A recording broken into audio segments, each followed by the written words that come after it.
এই কোশ্চেনটা আসছে আমাদের সেমিকন্ডাক্টর অধ্যায় থেকে। তা লক্ষ্য করো সেমিকন্ডাক্টর অধ্যায়টা কিন্তু খুবই ইম্পর্টেন্ট, এবং এখানে আমরা যে প্রশ্নটা বলেছে সব কিছুই বের করো, ঠিক আছে না? আইবি, আই, ভিবিসি, ভিবিসি সব কিছু বের করতে বলেছে। আমাদের এখানে কি বলে দিয়েছে লক্ষ্য করো, আমাদের এখানে বলে দিয়েছে এই যে আমাদের ট্রানজিস্টার, এই ট্রানজিস্টারের যে কালেক্টর কারেন্ট, এই কারেন্টের মান হচ্ছে 1.5 মিলি অ্যাম্পিয়ার, এবং এই ট্রানজিস্টারে আমাদের বেটার মান হচ্ছে 100। ওকে, প্রথমত দেখো তো এই ট্রানজিস্টারটা কি ধরনের ট্রানজিস্টার। এখানে একটা চিহ্ন আছে পজিটিভ, মনে রাখবা আমরা জানি কারেন্ট সবসময় পজিটিভ থেকে নেগেটিভ দিকে যায়, তাই না? তাহলে এটা অবশ্যই আমাদের একটা এনপিএন ট্রানজিস্টার, কিন্তু সেটা আমাদের মাথা ব্যথার বিষয় না।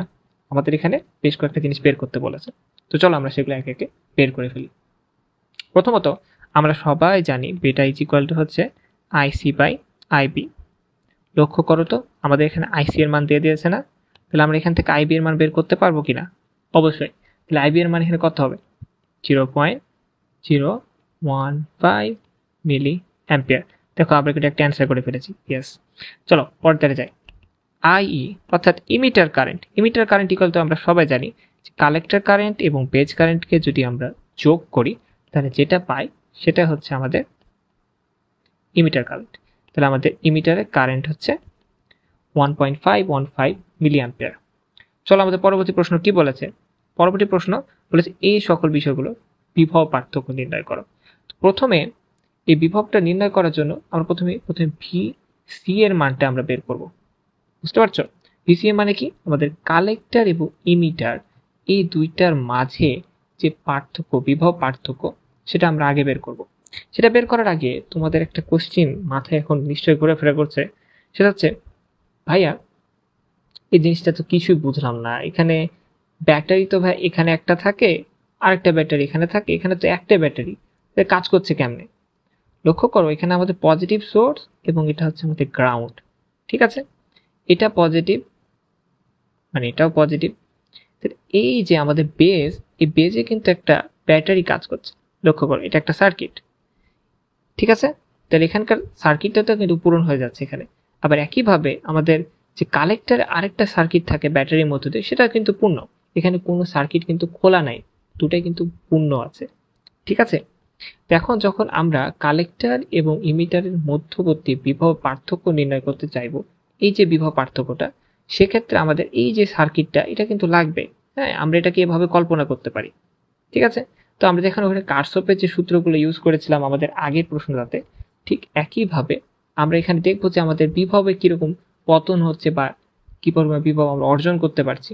তো আমরা যে কোনো একটা পয়েন্ট থেকে ধরতে পারি, আমরা গ্রাউন্ড থেকেও ধরতে পারি, আমরা হাই পটেনশিয়াল থেকেও ধরতে পারি। তো আমরা এই সুবিধার জন্য আমরা হাই পটেনশিয়াল থেকে দেখবো এবং আস্তে আস্তে নিচে যাব। তো লক্ষ্য করো আমাদের এখানে যে হাই পটেনশিয়াল, এখানে কি পরিমাণ বিভব আছে? এখানে আমাদের আছে হলো +24 ভোল্ট বিভব। এখন তারপরে আমাদের লক্ষ্য করো এই অংশটাতে কিন্তু কিছু বিভব পতন ঘটবে এবং এই অংশটাতে কিছুটা বিভব হারাবে এবং এখানে এসে 0 হয়ে যাবে, ঠিক আছে না? তাহলে আমরা দেখতে পাচ্ছি এই দুইটার পার্থক্য হচ্ছে 24। তাহলে 24 থেকে যদি আমরা এই অংশে কি পরিমাণ বিভব পার্থক্য হচ্ছে তা বিয়োগ করতে পারি, তাহলে সেটা হচ্ছে এটা, ঠিক আছে না? তো চলো আমরা দেখবো এখানে কি পরিমাণ হচ্ছে। কিভাবে আমরা সেটা বের করতে পারবো? আমাদের এখানে আর জানা, আই জানা, আই জানা না, এই তো আই জানা।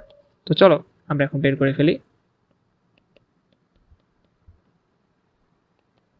মান কত আছে?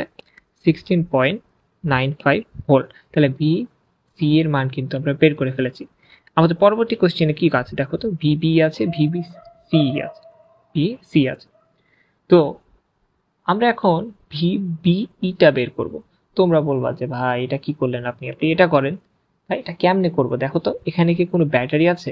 কোনো ব্যাটারি নাই, কিন্তু এখানে আমাদের জানাশোনা জিনিস আছে। লক্ষ্য করো তো এখানে আমরা সবকিছু জানি। আমরা জানি যে এই দুই বিন্দুর বিভব পার্থক্য কত, এখানে কত ভোল্টেজ ড্রপ হয়েছে তাও বের করতে পারবো। এই জিনিসটা বের করা সহজ। তো চলো আগে আমরা সেটা বের করে ফেলি। ভি পি অর্থাৎ বেজ এবং ইমিটারের মধ্যবর্তী আমাদের যে পটেনশিয়াল ডিফারেন্সটা সেটা বের করতে হবে। একইভাবে আমরা বলতে পারি এখানে 24 ভোল্ট থেকে যাত্রা শুরু করা হয়েছিল, 24 ভোল্ট, এবং কিছুটা ভোল্টেজ এখানে অবশ্যই হারিয়েছে। কতটা হারিয়েছে? 220 কিলো ওহমের সাথে আমাদের গুণ হবে আইপি। ওকে,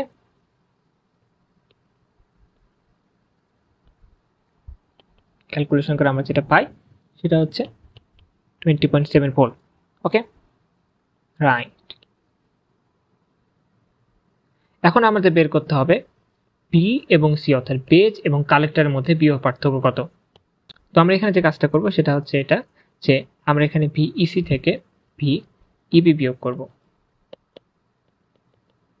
তাহলে আমরা এখানে কি পাচ্ছি, আমরা এখানে লক্ষ্য করো এই যখন আমরা ভিইসি বলছি এটার বিপরীতটা কি হবে, ভিসি।